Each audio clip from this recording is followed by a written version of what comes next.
Well, good evening. good afternoon, everybody. Of course, we have a little technical difficulty. I don't know. I set everything up. I got a new setup. Everything. I don't touch a thing. And the gods of horrificness. What this is, what this show really is. If you Google acting careers on the way down, it's my podcast coming on. What's this? I go to sets and people do this for me, but I don't go to as many sets anymore. And when I do, lightning bolts end the session, and then I come on and the buttons are all over the place, and I got to listen to Jeff Fulgione and Tyson Hogan. Although Tyson's always got my back. Well, after a little crazy opening here, I'm wearing my tacky perfect shirt. I had to lift it up to see the damn thing. All right. Good afternoon, everybody, and welcome to another 90-degree day here on the Jimmy Palumbo Show. Getting involved here from the Omni in Atlanta, from downtown Mawa, of course, in downtown Dunellen. Dave Sturcio behind the glass. Dave, how we doing? Oh, I was good. I was good at 12:55 when I was sitting in the waiting room waiting for you, and then I gotta listen to your loyal fans here come and say, what time's the show? And I reply 1 o'clock or Jimmy time, which is usually around 1:05. And I usually, and I have, and today I've got to get out of here right at 2, as I'm sure you do, because I'm I'm with my daughter this week, and I got to pick her up and dance and do everything. But you know what this show is, Dave? You know what this show is? I even got a new arm thing coming in, so it can probably sound a little better now. Sure. From the Omni. This is show number 229. Those of you scoring at home on the Jimmy Palumbo Show game board. And of course, that means one thing. A bullet by Jesse Barfield, number 29, to Mike Pagliarulo. Those of you who are beer league aficionados, that is from the short game day, which some people say is funny than beer league. And of course, you got famous guys like Francisco Cervelli. And my favorite player growing up was one of my favorites, Catfish Hunter on the mound for the Yankees. Dave LaPointe. Venditti just flew off the road. Venditti hasn't got off the road in a while. He's been driving well. Then you got Mike Stanton. Another one, of course, we'll get more on Stanton in a minute. And then you got Bill Courier on the Giants. Myron Guyton of Venditti is off the cliff now. And then you got Alex Webster, a famous Giant. He's on the Wall of Fame there, who owned a bar at the stadium in Seagirt, New Jersey. And then, of course, you got Tito Wooten. And your friend and mine, Mickey Lolich. That's just a Mickey Lolich. He's another great pitcher, but did make the Hall of Fame. I did not even have time. I forgot to look up the Cowboy one. So give me a number 29 of the Cowboys. Do you know who it is? No, but I'm laughing at the comments. It's a tight red shirt day here at the Omni from Dying Breeze Garage. You see the kids are out there today, and this is why. And you just love it because you know what? Number 29, the only jersey I ever lit on fire was DeMarco Murray. After he pretty much won the rushing title for the Cowboys in 2014, he signed with the Eagles the next year, and I burned his fucking jersey. So there you go. There's my number 29. Anybody nobody wanted to burn, Barkley's jersey. I got no one here but Keith. Yeah, DeMarco Murray, Keith. Oh, Davis. Kenny Gant too. Yeah, Kenny Gant, the shark, right? Yeah. Was it Ronnie Gant? Look at the wrists on Ronnie Gant. Kenny Gant, 90 to 94. So again, if you're signing with the Cowboys, choose 29 because everybody else sucks. So that's it there. Those are my favorite players. No, not my favorite players. The number 29 players. Although I was always a Mickey Lolich fan in wiffle ball. But of course, the baseball card now. The baseball card segment of the show, I'm getting very disappointed in the stack, which I don't have any control of. Last week was, just to remind the folks, last week was Jose Canseco. So right, which everybody knows. And this one more people know because he's a Hall of Famer. Oh. Your friend and mine. I'll see if I give you a hint. Go ahead. Riding on horseback. Wade Boggs. Dave Sergio with a layup. That was a running one-hander with a dish. I'll never forget that for as long as I live. First of all, you were 10. I was 11, but all right, go ahead. I was 11, yeah. I was in a bar getting all banged up. Jesus Christ. Which is 20 years old. It makes me crazy. So Wade Boggs. Now, a couple of things, of course. Everybody, 67 years old, Hall of Fame, 2005. Lifetime batting average, 328, 3,000 hits, 118 home runs, over 1,000 RBIs. OPS, which no one knows what it means, 858. I just know Stanton's is very high. He played with Boston, New York, and the Tampa Bay Devil Rays. In 1985, talk about imagine if a guy had a year like this: 368, 240 hits. Wade Boggs was Hey, wait a minute. Mr. Automatic, bro. Hey, wait a minute. And 61 strikeouts, which I would say Judge and Stanton have that half of April already. It's August already. Right. He never struck out over 100 times, which blows me away. The highest he ever struck out was 68. Like, that's incredible to me. That's a hell of a night. He never hit over 100 RBIs. He got 189. With 5 years with the Yankees, he averaged like 313. He averaged 140 hits with the Yankees this season. Postseason, he batted 273. Two-time Gold Glover. People forget that. You know what though? Money-wise, he 1 year he made $4.5 million, but all the other years were under $3. Kind of blows me away. I don't remember the departure from the Yankees. Obviously, his contract ran up, and he got old. He got older, and then the Rays threw some money at him. But no, they didn't. It wasn't that much. And plus, but he's from Tampa, and he wanted to go there and stuff like that. So it makes sense. He was also, again, this is why I do this part of the show, Dave. He was an all-state quarterback in high school. Okay, until his senior year, I think he was batting like 940 in baseball in his junior year, and somebody got to him and said, "Can't play football anymore. You're inches away from being drafted." So he just switched to place kicker and punter, and he became all-state in those, and he got a scholarship as a punter and kicker to the University of South Carolina. So anybody thinks Wade Boggs is a little guy just slapping base hits? No, he was a dominant athlete of his time. Speaking of kicker, not to cut you off, but another show that frequents on Chop Sports Media's YouTube channel. You guys might want to check it out. They're big Giants, Yankees, Knicks, Rangers fans. They're called the Sports Consiglieres. And yesterday they had on Brad Deloiso. Remember him? I know Brad Deloiso. Yeah. So they had him on the show yesterday. It was pretty cool.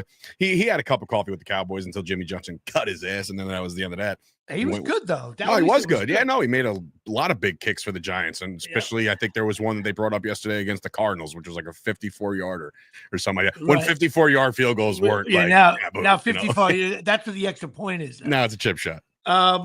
Of course, he also played in the longest game in history of pro league, 33 innings, 8 hours, which cracks me 8 hours. Jesus. His first home run in Devil Rays history. There it is. Tyson Hogan just came in. Played in the longest game in minor league. Was Pawtucket, 33 innings.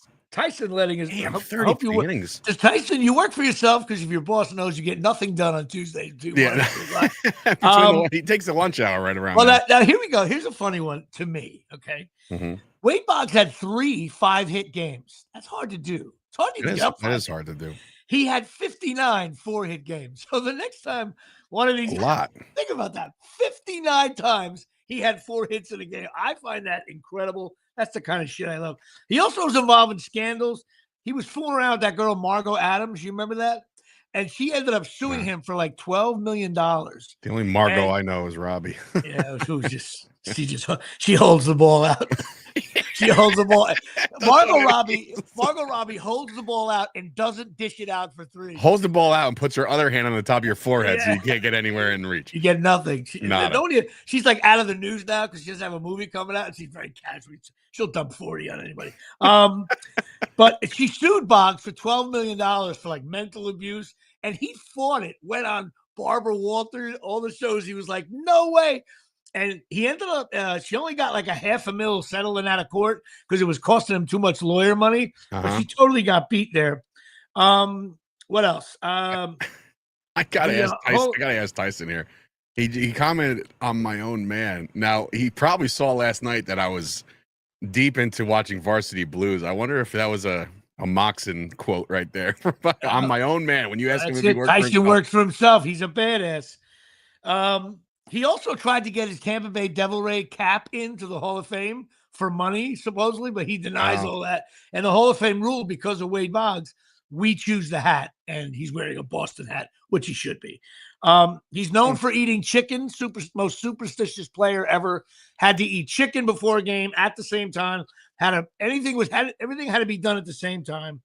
He also, this is for the Sturt Show fans out there and his crazy world of wrestling, he wrestled for the WWF in 1992 against Mr. Perfect. Yeah. Perfect versus Boggs. That was wow, dude. He's also famous for supposedly Mr. Perfect saved his life. He cut his leg on barbed wire while they were hunting, and he was like bleeding out. Mr. Perfect got him back to like threw him over his shoulder. Crazy. I don't know how true that another is. one of those unsung, just great, one of the greatest of all time in the ring. Died way too young. Yep. I saw that he died. He also is famous, Boggs, for supposedly, and it's all been done on TV now.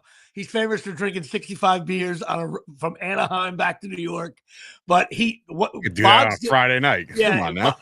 Boggs denied it, but then he said, no, it's way off. It was actually 73 beers, which is physically human, impossible to a human being survive. But he turned that into money. Like he ended up on Family Guy or Simpsons, and he also was on Cheers and all this different stuff. So God bless him, big time Hall of Famer. I loved him as a Yankee. I didn't hate him as, you know what? He was one of those guys. Listen, we all have teams we hate, but you know when a guy is just so good, you're like, I'm not a fan of his, but like every time he gets up, he's slapping a base hit. I was that way with Ichiro. A lot of players, even Ken Griffey Jr., couldn't stand him, but I was like, yeah, you know what? He had the nicest swing you've ever seen in your life. So that was me with Boggs. I loved him on the Yankees. With Boggs, we had I think it was 92 or 93. My mother took me to a game. Nobody was there. It was like barely anybody there. I was there with my best friend Tommy. We both raised Yankee fan. Well, funny story. My dad tried to make me a Mets fan, like when I was a little kid. And my best Cowboy Mets fan. That's Tommy. My best friend Tommy was the one saying, "No, you can't do that. Like we have such a good." He's only like 2 years older than me, but he's like, we have such a good thing going on over here at the Yankees. You got to be a Yankees fan. So I was like, I'll be a Yankees fan. There you go. That's how it usually starts. But he was there with me at that game, and there was nobody there. And the best part about it, I said, Tommy, I think if we're loud enough, like the people on TV will be able to hear us. You know, we were screaming Boggs the entire game, and we got on TV. It was that's great. So it was great. There you go, Wade Boggs. So that is my baseball card of the day here. And of course, we switched to Patreon. We are at 52. We're fine with that. Not mired yet. Would not call it mired. I'm waiting for more of my Patreons to have kids. And wait, I gotta thank somebody for if I forget which one it was. I want to say it was the Johnny Box. One of your Patreon members signed up for Chop Sports Media's Patreon. There you go. Yeah, so thank you very much. I forget you. I'm sorry. I'm remissing the name. All of a sudden, I haven't heard from Patreon in like a year and a half, and they're like, "You have a new man." I was like, "What?" I was like, "Dad, did you sign up again?" No, but it was one of your guys, so that was awesome. Thank you. There you go. If it's Will Pena, Dying Breed Garage for a quick Johnny Box. It was Johnny Box. Oh, it was Johnny Box. You, right, yep, there you yep. go. That's very cool. He could have doubled up on this show. Don't worry about it. Take your $3 and shove it up your ass. Tyson, make sure you get your family over to my page too while you're at it. Yeah, okay. I'm gonna start mooching and poaching. Here we go. Next week, every week, like Chop Sports Media is at 54 somehow. And then when I get that Venmo thing, subtract $3. That's great. Anyway, well, on a good note, you're texting me on Friday. We're up. There you go. The numbers on the show are doing. Going up. They're going up for sure. We readjusted ourselves a little bit. And then you expose yourselves as not being anti-Vietnamese. That's it. I'm Asian. More on that later. Yeah. Right. And of course, Patreon at 52. And I got to give a shout out to the Riccardis, Jimmy Riccardi, my nephew, Mary Eileen, my sister, and John Henry Riccardi out in L.A. Jimbo, I love him because as soon as Stanton hits a home run, he immediately texts me. So if I'm not watching, and that text goes right to me too, by the way. Yeah, so I send it right to you. You send me right to me. He had a bomb last night. We'll get to that in a little bit. So that's my Patreon. Love yous all. We're going to be doing Dave's going to be posting some merchandise stuff on our social media. I'm going to have a code. Yeah, I just decided that was my subtle way of saying, Dave, you got to do something. And we're going to have a code for everybody gets a little discount. You can get shirts like Tacky Perfect. You too can get a fitted Tacky Perfect shirt. Yes, it's wonderfully Tacky Perfect, the greatest thing ever. And of course, all of this is sponsored by your friend and mine, the Patches, ChasingMiracles.com. That's right, ChasingMiracles.com. Get the stem cell patches. I am wearing them as we speak. Also, they sell this product called Trim, which is something you put in water, mix around. It's like an energy drink, but it's really all kinds of other stuff in there. Shit Your Body Needs is also in there. I was supposed to send you a bunch of them, but they come in a sealed thing. I got to figure out a way to get them to you. Maybe the Rutgers game, I'll give you a bunch to check them out. I think you'll dig it. It's your kind of thing. I take them every day as well. So go to chasingmiracles.com. Check out your stem cell patches and other great things Shit Your Body Needs. And they're really cool people. Talk to Tommy and Donna and let it rip, let it fly. Chasingmiracles.com. Well, the softball season is over. We lost with the Potbellies, my other beer league, more like team. I was 1 for 2. Played the outfield. The 1 for 2, I really think it was 0 for 2 because I hit a good shot up the middle, but I think the pitcher should have had it. I played the outfield. How do you feel about that? How do you feel about when sometimes these comebackers to the pitcher are like people get really nasty?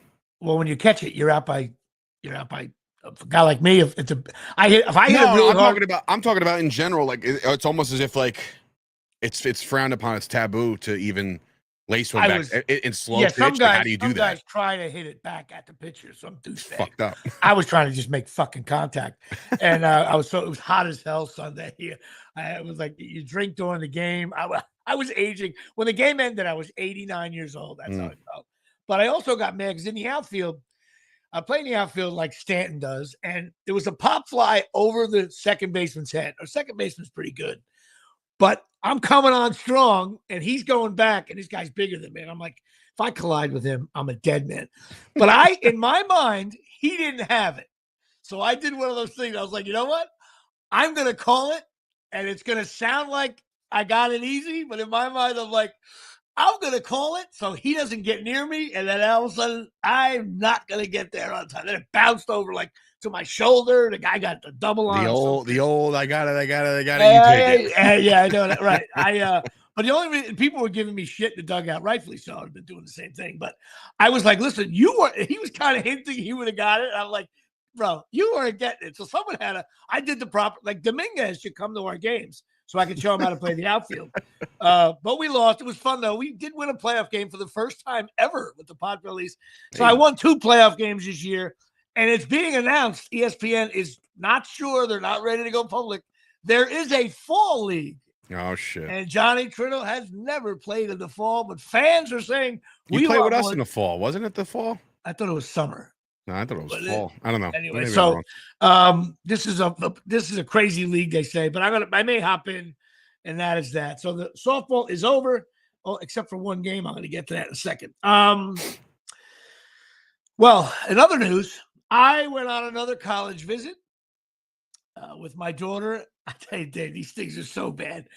It's so depressing. Like, and your kids are younger, but like before you know it, you're going to be like,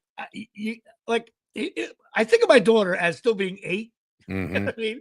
And all of a sudden we're like, she's got the permit. Now we're looking at colleges, and she's walking around, and the summertime, the campuses aren't rocking. And I'm looking at her like, oh my God, she's a year and a half away from, like, this is real. That's disturbing. I shouldn't say year and a half, really 2 years, I guess. But I'm like, this is awful. So we went to Providence College, URI, University of Rhode Island, and a couple weeks ago went to Sacred Heart. Providence College was beautiful, man. And you know what? They're like D1. They have like a real good hockey team, lacrosse team. Their basketball for her. you can well, as a fan, she wants to have. That's true. She wants to have some. Well, if she wants to have some fun in the falls and in the winters, why not go to New Brunswick, New Jersey? Well. So I was being very walked around. I told her like we went to URI is like Providence and Sacred Heart are small schools. Expensive. URI is like a mini Rutgers. It's like got 20,000, something like that.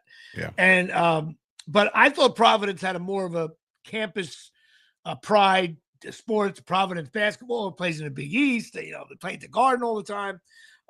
So I was like, that's pretty much how I would choose Providence over it. But she liked them. we just got to throw these in a bucket and see which one she ends up choosing. But it was just weird. We drove all the way up, traffic on the way back, pain in the ass. I'm Connecticut, Rhode Island. So you know what? That's the oldest man thing to do, and I'm starting to feel it myself when it's like when all you can remember from a fucking trip or an event was, oh man, the traffic was brutal. Well, first of all, when you're on a college campus, and I think of my daughter is still 8 years old, everybody on campus looks like they're 9 years old. Right. In other words, even like the woman doing the tour was like, oh my God, so much fun. That's so much fun. Like I'm watching a TikTok video. This girl, like, who is this woman? She's a little child. Meanwhile, they're like a senior. And then you find out they're like, my major is like, mastrophysiology with all smart shit. I'm like, oh God, Natalie will not be doing that kind of thing.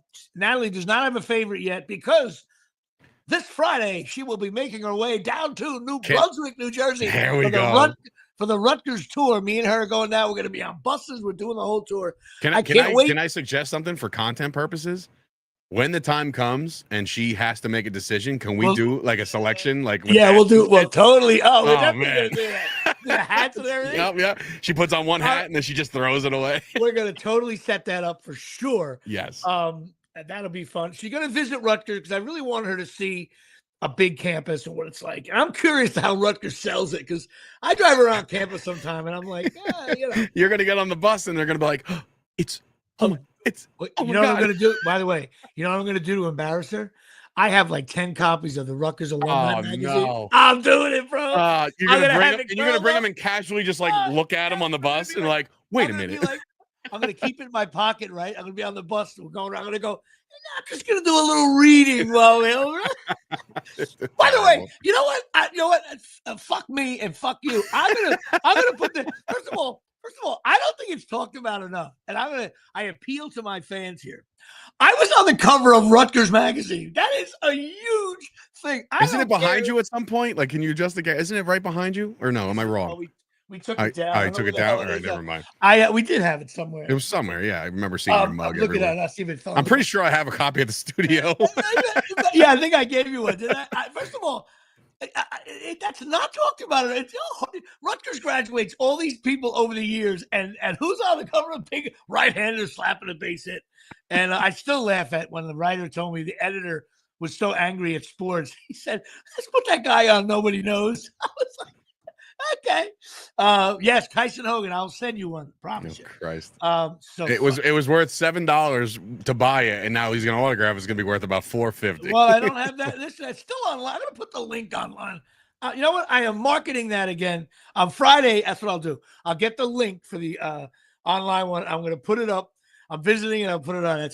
I'm all over it. However, I also on Saturday woke up early in the morning. I finally started a tradition with my buddy Dave DeLisi. We did it last year, so we were one. And we said, when you start a tradition and you never do it the second time? Sure. We actually got tickets to the big bowl orchard in the Bronx, and we went to Old Timers Day, and I did it the right way. We left at like 9 a.m. We were like in stands comfortably at like 10:20. Okay. My buddy Dave proceeded to have 4 vodka tonics in about 27 minutes. And it's so great being in stands. First of all, you go to stands and the place has like already, we were there 2 hours before the Old Timers game started. And the place is packed. People are drinking in there, hanging out, ordering food and stuff. So we hung out. We did that. We had nice seats. We paid about $85 on gametime.com. It's a great place to get tickets. And we were down a left field line. Of course, I was excited because Giancarlo was playing right field for the first time. By the way, line drive base hit. Line drive base hit. He caught it, threw it in. Like, no big deal. Please. By the way, I'm getting word from the associate producers here that there he is. There it is. That's it. Rutgers Alumni Magazine. Oh man, look at that! I'm telling you, that is What are you eating? My God, how much can you possibly fit in your fat face? Is that a pretzel? It's a pretzel in New York City. First of all, you don't understand something. Have I told this story about? I don't think so. No, I don't know. First of all, the woman I hired to do PR for the family, 8 months after the movie was out and bombed, I get a phone call. I said, hit up the Rutgers people because I'm on the air with Scott Farrell. And so next thing I get a phone call from this writer, and I'm like, He's like, oh, they're going to do. I thought it was going to be a little blurb like Jimmy Palumbo. The eyebrows were dyed. Oh my God. I'm getting a beat here. Here we go. So, I want to make people call Rutgers. That should go into reprint. So this guy calls me up. He's a writer. And he's like, he comes to my house because I think he lived in Montclair. And he sits with me for like an hour. And I'm trying to not say anything. I'm thinking like, oh my God, this is like, what if I say something stupid? I'll print it, And finally, I was talking about going on auditions, and he says to me, hey, can I tag along the next time you have an audition? I said, yeah, I got 2 tomorrow. You can come with me. He came along with me. We walked around the city, and he was taking notes. And after a while, I realized, I said, hey, did I say something stupid like about my daughter? You always think of me. I'm always talking. He's like, no, it's all good. And so next thing you know, he says, I'll write. I said, can I see it before you print it? And he said, I can't do that. You're not supposed to do that. But I'll do it for you like the day before it's going to print. So you can look at it. He sends me this link. And I'm like, this is a fucking Newsweek article, like Time Magazine, like 4 pages. You got to like scroll through. And then I get a phone call that they say, we need a cover shot. And I thought it meant a little picture so it could go above the blurb, right? So I get a phone call from this guy. And next thing you know, I'm in the city. I walk in. And I'm thinking, who's this? Going to be a jerk-off corporate photographer, right? On the wall, there was some like bands, like, how do you guys don't know these bands like the Beatles and Rolling Stones and Jimmy Page, Zeppelin. And I'm like, oh, wow. He goes, yeah, back in the day. I'm like, oh, really? Yeah. All right. Meanwhile, I'm thinking this guy's going to have his little iPhone out taking pictures of me. Next thing you know, we're out in the city. He's got lights all over the place. We're taking these pictures. And cover shot meant like it's going to – and the last thing he said to me, he goes, yeah, I hope you get on the cover of the magazine. I'm like, what are you talking about, the cover?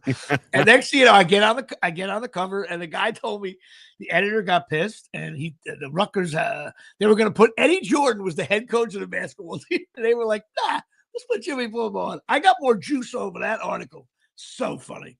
Back to Old Timers Day. Sorry about that. We are going. So Old Timers Day was great.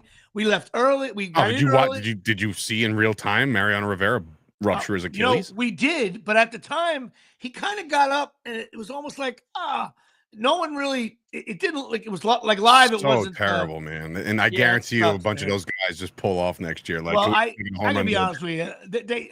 They should. Everybody wanted the game again, but it's stupid, except for Ron Guidry.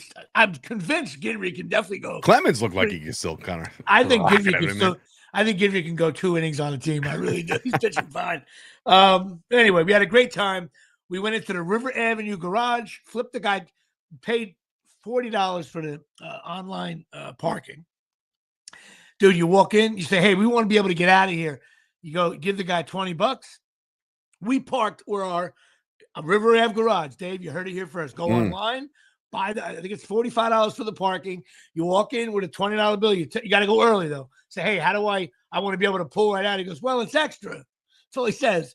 You give him $20. Like, we pulled around. We were 8 feet from the exit. We were out of there. We stayed for the whole game because it was close. Nice. Of course, Stanton was all over. He got base hits all over the place. He threw a plate. Did you see his throw to the plate? I did. I tell you what, if he threw him out, you would not have been able to talk to me today. And they actually checked the review. That's how close it was. But he got beat. A ball over his head. I thought he looked a little softballish out there. But anyway, I'm more on Stanton in a second. Anyway, so that was my good time at Old Timers Day. And of course, if you can't see shit, go to Absolute Eyewear. Speaking of old timers. Speaking of old timers, if you can't see, 42 Main Street, Woodbridge, New Jersey, 732-326-3937 here from the Omni. Craig and Janine, family-owned, brother and sister licensed opticians. They got all kinds of glasses. Of course, Charles Oakley's always having a falafel there with the kids. They have everything you need. They've been in business like 20 years. They're open 5 days a week. They're closed on Wednesday and Sunday. Why are they closed on Sunday, Dave? Wednesday for softball and Sunday to watch the Giants get smoked. There you go, get smoked. However, cutting to the NFL. Okay. Now, the Jimmy Palumbo Show and Jimmy Palumbo, speaking in the third person now, he does make predictions. Some of them are that, Lindor's batting average always drops. And of course it is. I said that the Mets stink. And since June 13th, they have the worst record in the National League. I also said that Giancarlo Stanton is their best player. And in the playoffs, he batted like 700. And then I said Shedeur Sanders is nowhere near a 5th-round draft pick. Nowhere near. Nowhere. What does he do? He gets in his first game, and the ratings for that game were better than half the Jet games in the regular season, I'm sure. Sure. And what does he do? He just looks like calm, relaxed, no, didn't look like a rookie at all. Got him downfield, drove him right downfield, 2 touchdown passes. He looks fine. On a team that has shitty quarterbacks, there's no doubt in my mind he'll be starting quarterback in about 6 weeks. You heard it here first. He's going to jump 4 people. Is that what you're saying? Oh, well, because they signed another quarterback too, by the way. Yeah, keep on signing him. He ain't happening. He's the guy. 5th-round pick. Guy's going to be the cornerbacks that he's throwing on are going to be bagging groceries at Stop and Shop in 3 weeks, and you're thinking he's cool and collected. Wait until somebody's foaming at the mouth, ready to chase him down. The kid's going to shit his pants. Okay, and then he'll throw a rocket over the middle. I don't understand why. Listen, I hate Deion Sanders, although I feel bad for him. He's sick as shit. Which that he's got a bad. I feel bad for him. He's got a bad thing. Losing your bladder. That's a whole. It's a bad stroke of luck. That's a bad thing, man. That sucks. But I'm in sports. I hated Deion Sanders. Someday he'll make a tackle, and then Shedeur comes along, and everybody hates this guy. He wasn't the reason why the Colorado lost their. The team stunk. They gave up like 50 points a game. Anyway, Shedeur is going to be a very good quarterback in the NFL. And every GM who had a shot at him, including the Giants should have selected him in the 3rd round, for Christ's sake. It's in the history of the NFL draft. No player has dropped where he was in the top 10 of every. If you Google assholes who cover the draft and look at their top 10 players, he was in every one of them, and he went 150th? You got to be kidding me. Giant game, I watched a little bit of it. They did okay. Actually, all 4 of the Giant quarterbacks played well, which was weird. But preseason games, again, just like Shedeur Sanders, it is what it is. But at least you want to start. Nobody threw a pick. Nobody looked like shit. And my boy Manungai from Rutgers on the Bears. 30 yards on 6 carries? Yeah, he did well. He looked like Pacheco. He ran hard. I don't know if he'll start because they have a guy ahead of him. He won't start. But he'll play. I think he's going to play. I really do. And running backs in the NFL now, the days of the one running back are, just about every team has 2 that play. They split it. Usually no one gets 35. Yeah, I think the only bell cow is like Derrick Henry. But even he's like on the back 9 right now. So he's going to have somebody spelling him this year probably. I would say 90% of the NFL teams, if you're going to run the ball 35 times, one guy gets 17, the other guy gets 16 or whatever. Sure. But he looked good. That was fun. Daniel Jones, I watched a little bit of him. He was 10 for 21, 144. The only reason why he went in so early is because fucking Anthony Richardson got hurt again. I know. And so I got to put him in a bubble. I did predict that by Halloween, Shedeur and Daniel Jones will be quarterbacking. But I can't say. Some people are like, oh, Jones looked pretty good. I didn't feel that way. He looked.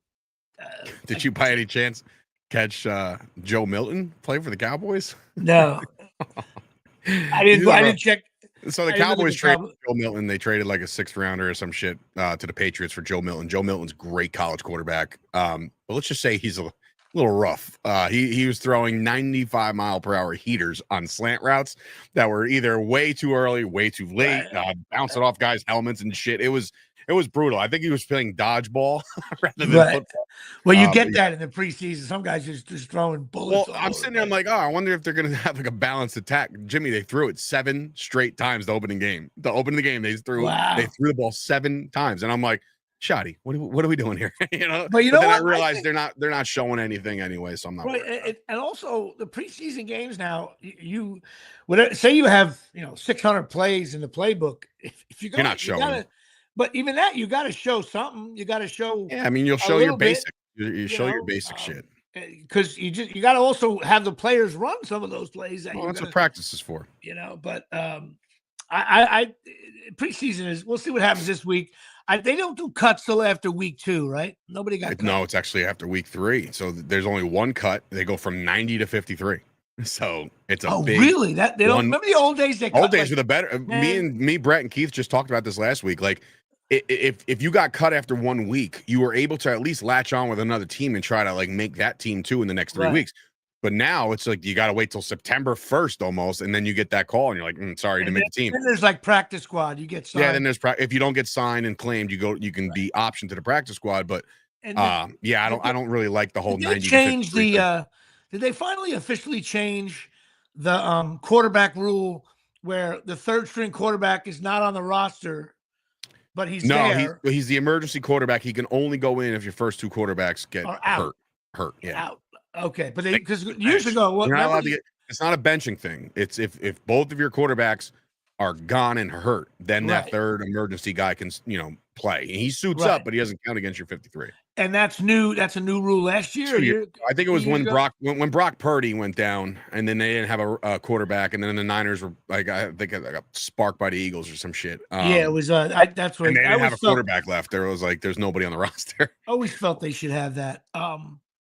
And of course, but preseason, God bless America. But if your carpets look like shit, what do you do, Dave? Well, as a matter of fact, Jimmy, currently, my carpets are drying. The house smells fantastic. Oxymagic came in today at 10:30. They were gone by 11:30. And let me tell you something. They did a fantastic job, and I'm not bullshitting. I got kids, bro. I got kids that just spill everything known to man. And they lifted. I want to say if the carpet was 100% filthy, they probably got up 97% of the stains. Right. So and like some of them are just rooted in there. There's there's a price associated with it, but I thought the price cheap. Was very reasonable. Very reasonable. Look like shit. You got to get it done. Otherwise, they think you're a filthy animal. And you got kids running around. Mine is right off my condo. You walk right in. I got a light rug. So the funny thing was, I was downstairs right before, and he was like kind of like analyzing the room, one of their techs or whatever. And I'm like, remember in our advertisement, we always say like, they'll remove furniture, they'll put things back. And I said to the guys, like, should we move that couch? And he's like, yeah, probably. And then he kind of like looked at me like, you're gonna help me move this, right? I was like, yeah, I guess I have to now. So yeah, here I am. Well, depending on your setup, my setup, you don't really have to move the couch. He moves stuff around. So shift. There's a couple dressers he was able to shift around the playroom and stuff. But yeah, they did a great job always. And yes, what I was gonna say, the Yankees, of course, played tonight. The Yankees got one last night. They got one last night, of course. If they win one tonight, that's 2 in a row. Yeah. If they win one tomorrow, and there's that's called a winning streak. And it's also called now. They're giving like credit to Giancarlo, not like Devers. I'll go and play right. And he's like, he played last night in right field. He does fine. And he also hit the ball 400 feet. That's the first opening series wins in a month for the Yankees. It's awful. I know they always lose game 1. It's crazy. And they finally won one last night. And not only that, but now you try to get on a roll. I know one win is one win, but I tell you what, Jimmy, it's death, it's taxes, and it's the Yankees beating the Twins. The week just unbelievable. Do you know they're? I think in the last. I think they've only beat us twice in like 4 years or something like that. Fucking insane. You know what's going to happen? Here's my prediction. We lose to the Twins. One of these years, we're going to be like 104-10, whatever the hell, right? And we're going to play the Twins who clinch the wild card on the last day. We're going to be like, we'll have players we don't even know. It could be 10 years from now. We always beat the Twins. And actually, we're going to get swept. But we are so that they're the only teams. Of course, I'll be pissed if the Yankees lose, but they're the only team. If the Twins beat the Yankees someday in a playoff series, you got to kind of go. You're gonna be 85 on your couch, and you're like, and we're gonna get bounced by the Twins, and you're gonna be like, well, I mean, it was bound to happen eventually. It was bound to happen. I mean, God, you know what? Yankees beat the Twins. It's unbelievable. And Although they got one guy in the Twins, a guy that hit a home run. I'm like, well, what does he do for? I always watch these shitty teams, and every other player's like, why don't we have him? Why don't we have him? Yeah, I do that. I play GM sitting on the couch. Oh yeah, oh no. And then I'm like, I feel so bad for Boone. He can't figure out where to put Stanton. Yeah, make him play short. Did you by any chance? I don't know how you feel about this, but Jazz Chisholm's on second. Goldschmidt's at the plate with 2 strikes. Jazz Chisholm's leading off second base, and he does this with his hands, basically saying circle change is coming. Like he saw it in the hands of the pitcher. And of course, Goldschmidt strikes out, by the way.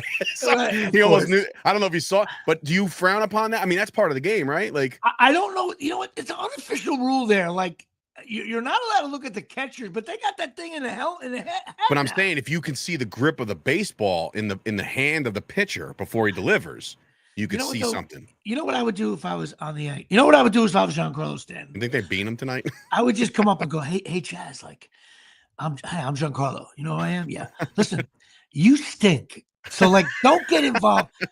We don't need your signs because when you're up, you stink. No matter he stinks. I don't care what anybody says. He hit a home run last night. Shut up. You know he stinks, bro. He's like second on the team in homers, or third on the team in homers. There's so many Yankees who I can't. I mean. Dominguez cannot play left field. Everybody's worried about Giancarlo Stanton, and I'm like, what about the guy in left field? He stinks. He takes anger. Every time there's a pop fly to left, I'm like, I feel like I'm like Smalls from the Sandlot. I'm like, please catch it, please catch it, please catch it. Every time. Now they're committed. Well, Wells hasn't gotten a hit since April 8th, so they got Ben Rice over there, and he's hit another home run last night. You got to play him. Why? You know what's this guy's got 30 in the minors right now? Spencer Jones, 30. I know. Which after was it at Labor Day they can play? Mm-hmm.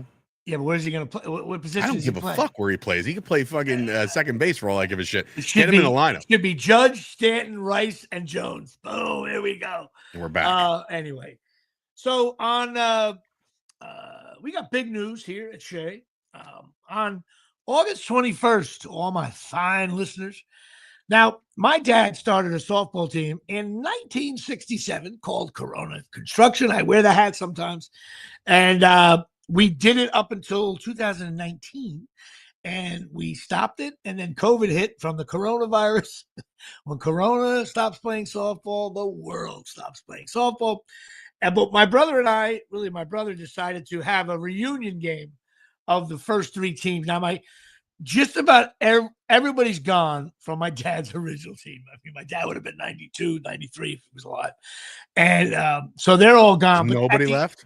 At the end of my dad's run, they were good because they added like 4 younger guys. Okay. They actually won the championship. Now the younger guys are 85 years old. Well, the younger guys are definitely in their late 60s now. That's how long ago it was when Corona 1 stopped.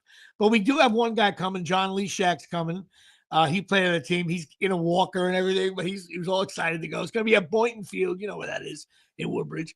And then we're going over to Jersey Boys Pizza afterwards. I got about 10 guys from Corona 2, which, I mean, my brother's got about 10 guys from Corona 2 from his guys. But he's like, Jimmy, some of my guys can't play anymore. I'm like, well, as long as we have like 16, we can rotate fielders in and stuff like that.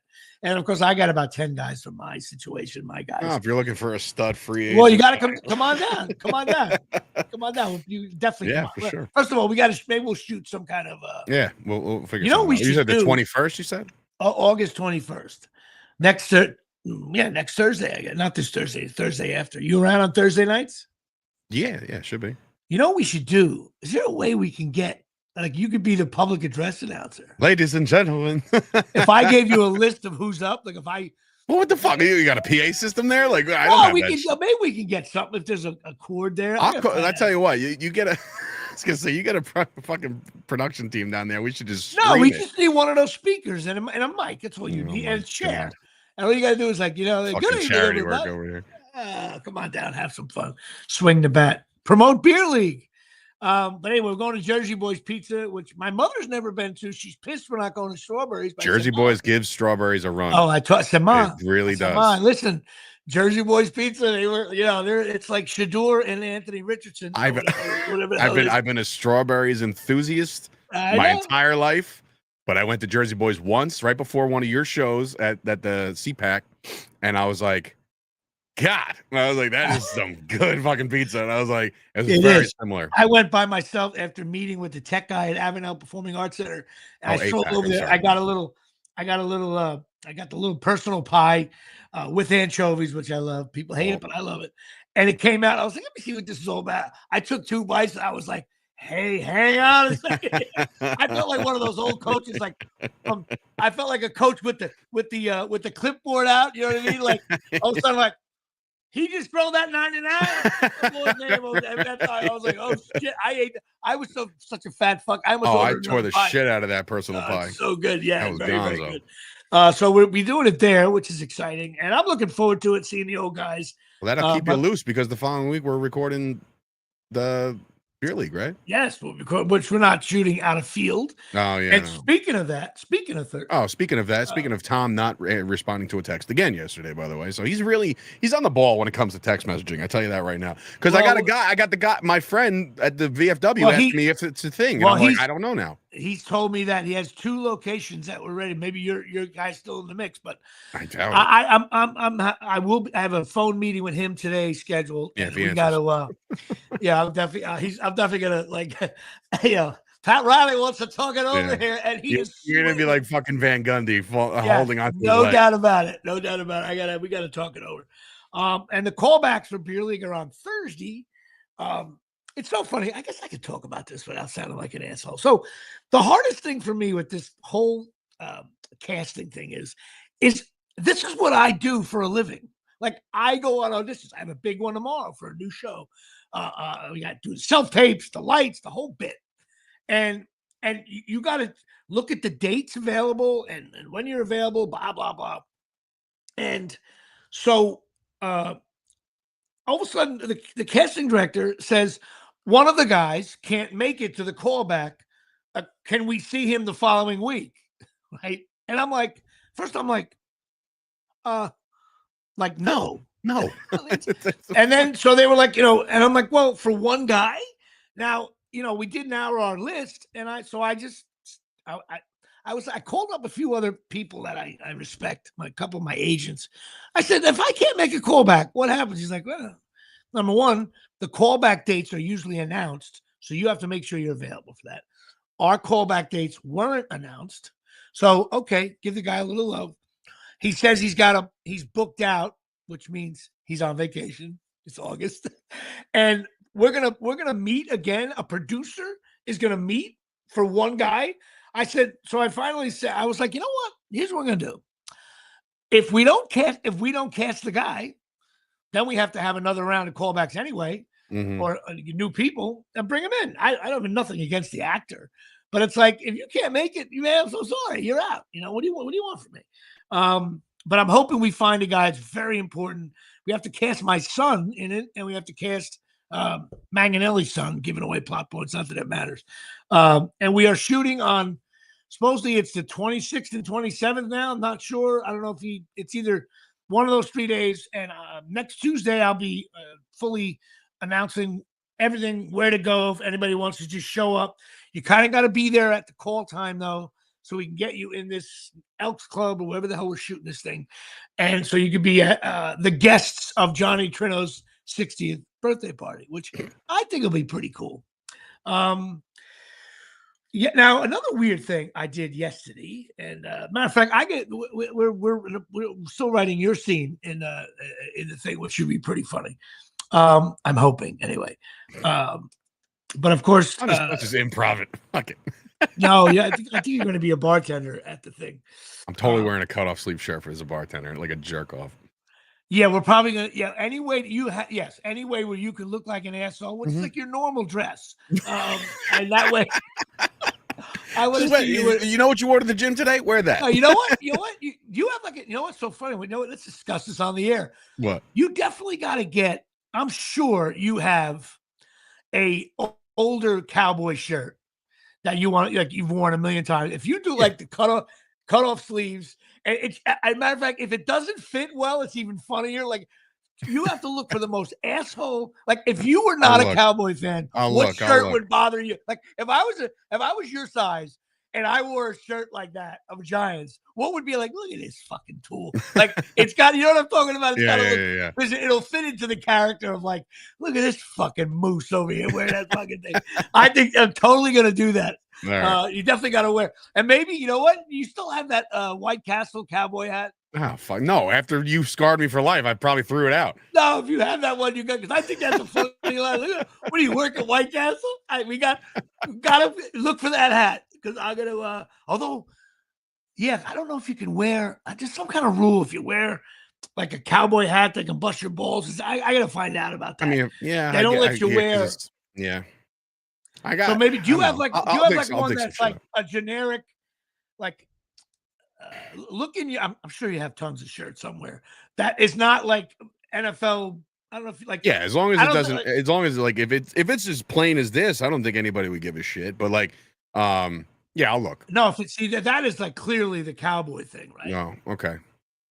We have to figure that out. We have some time on there we go. But, Jeff wants, or maybe you know what? Maybe actually, you know what? Either he's right. Actually, we're getting. I'm producing my. I have that destruction shirt that I wore in the first taping.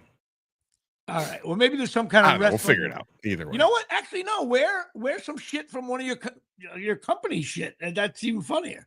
But I think we're gonna like we got to make it like a ragged cut. You know, like when you go to the tiki bar on a Monday afternoon at Shea, and look, and how many times you say, "Look at this asshole," and that's it. That's what you're gonna be dressed like that. I think it's even funnier if it's like. It'd be very, very funny. But so we're looking forward to that. You know what I did yesterday here at Shea? I took a ride. There's always a part of the show where my job is to bore Dave Sergio to death. This is when I usually swig something. But go ahead, swig away. This is for my intelligent listeners, which is probably only 4 of them. I took a ride up to Hyde Park, New York. You know where that is? It's up in New York. Hyde Park, New York. It's where Franklin Delano Roosevelt, where his house was, his home, where he lived during his presidency. And also the Vanderbilt mansions up there. So they have these little tours. First of all, the Vanderbilt mansion, you want to talk about a TV timeout right there. It was only used in the fall and the spring. It was the son of the main Vanderbilt guy. Can you imagine? They used it for 8 weeks in the spring and 8 weeks in the fall, so, with 75 staff members. I was like, Jesus. And then they had no kids and he died. They gave it to a niece. She tried to sell it. Nobody put an offer on it because it's mammoth. And his neighbor, 4 miles away, was Roosevelt. He said, donate it to the park system. And they did that. This thing it's an awesome trip. You can't believe how some of these people live, man. Holy shit. The Gilded Age was when I went to Rhode Island with my wife, we went on like the mansion tours, like because she's into that. She's an interior designer. Well, there's 4. You know, the people. I learned this. There's 43 Vanderbilt mansions, and a lot of them are up by Rhode Island there, and then some are in New York, some are in Georgia. But the funny thing is, it was considered new. The Vanderbilts were new money. How funny! It's like the tech guys today. They were considered new money at the time, but massive. And then I found out that when the older guy died, he decided before he died, he's like, "No, I'm only leaving the money to my son, not my other 5 kids." Can you imagine that dinner conversation? Like he gave them all like $8 million a piece, but like the son got like 700 billion to run.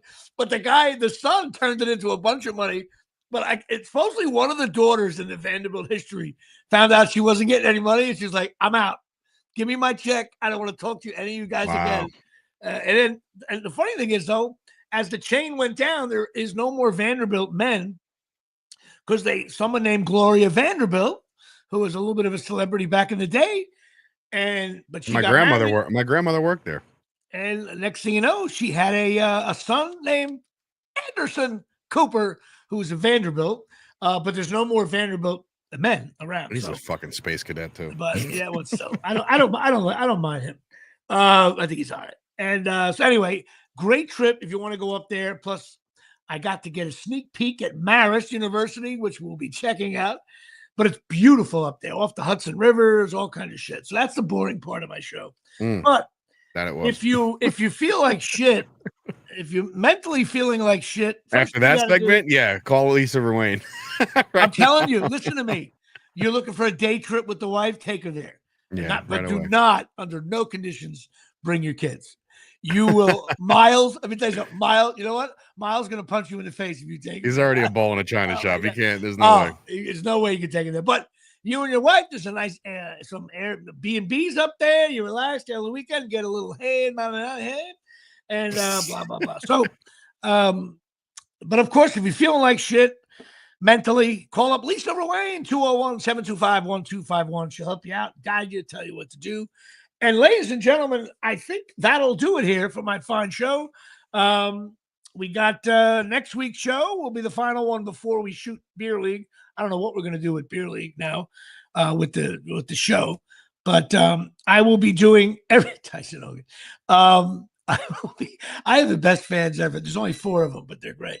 As your alarm goes off, Jimmy, gotta go. I set the alarm. But no, the numbers are going up. I did that. Oh, by the way, so the person I went to yesterday was Asian, friend of mine, her husband. She's going to be your public apology. Go ahead. No. She saw it. She was like, Jimmy, that's in Asia. I was like, it was in the middle of the aisle in ShopRite. So what we're doing today, if I have time, I'm picking up my daughter. We're going to an Asian market where she goes, Jimmy, when you see the size of the bags of rice there, right? But she looked at me, she goes, hey, you got to watch. It's a Korean market. Koreans, she was more racist than I was. She was like, Koreans are tough. Listen to you, more racist than I was. No. Oh, my God. The spotlight. Not racist to them. I just mentioned, you're worried about No, because you know what? Everybody on TikTok is a fucking white knight, and I hate them all. They came out like the one guy. One guy was like, so I don't understand. Is this supposed to be funny?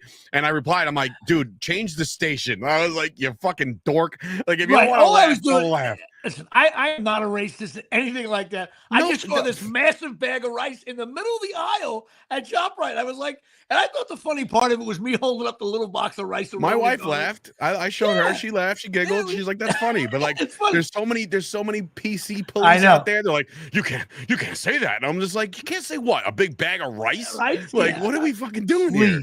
So she was my friend, Jeremy, who's a girl.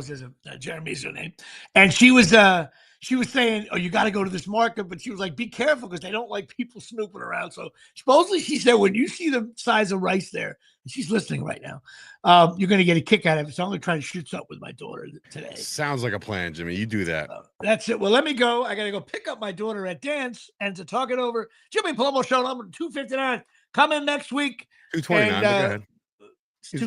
You went 30 episodes ahead, but that's fine. No, it's 229. I said. You said 259, old man. What am I at? Brian Balding already? Venditti off the road again. Next week will be show number 230. Yes, Tyson Hogan, Willie Randolph. Start doing your research. Good night, everybody. All right. Good night, everybody. We'll see you.